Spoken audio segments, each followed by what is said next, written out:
প্রিয় দর্শক, আসসালামু আলাইকুম। দর্শক, আপনাদের প্রীতি শুভেচ্ছা জানিয়ে শুরু করছি নতুন একটি ভিডিও। তো দর্শক, আজকে আমরা এক অসহায় মেয়ের গল্প তুলে ধরব, যার নাম হচ্ছে জান্নাত। জান্নাতের এখনও বিয়ে শাদী হয়নি, কারণ অভাবে সংসার। জান্নাতের বাবা ছিল, বাবা তার বাজারে মাছ ব্যবসা ছিল, কিন্তু ভালোই ইনকাম হতো। কিন্তু হঠাৎ করে তার বাবা স্ট্রোক করে মারা যায়। তো তার সেই মুহূর্তে তাদের ফ্যামিলিটা অনেক কষ্টে চলে যায়, কারণ তার বাবাই ছিল একমাত্র উপার্জন ব্যক্তি। তো জান্নাতের মা আছে, মা কোনো কাজকাম করতে পারে না, অসুস্থ থাকে। তো জান্নাতের ছোট একটা ভাই আছে। তো জান্নাত এখন বাধ্য হয়ে সেলাইয়ের কাজ করে যা ইনকাম করে তা দিয়ে সংসার চলে।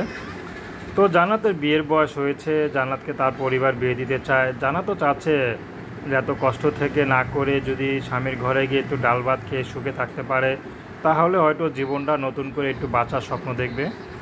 তো জান্নাত বিয়ে করতে চায়, কিন্তু অভাবে সংসার, কে তাকে বিয়ে করবে। তার মাঝে মধ্যে জান্নাত কান্নাও করে, যদি তার বাবা থাকতো তাহলে হয়তো এই পরিস্থিতিতে এসে দাঁড়াতে হতো না। তো এখন যদি সব কিছু জেনে কোনো ভালো একজন মানুষ যদি তাকে জান্নাতকে পাশে রাখতে চায়, বিয়ে শাদী করতে চায়, তাহলে জান্নাত তাকে বিয়ে করবে। সেই মানুষটি যেমনই হোক, যদি তার ঘর সংসারও থাকে, তবু যদি তাকে বিয়ে করতে চায়, তাকে একটু সুখে রাখতে পারে, রাজি আছে। তো প্রেম ভালোবাসা, সাহায্য সহযোগিতা, বিয়ে শাদী করা একান্ত আপনাদের ব্যক্তিগত ব্যাপার।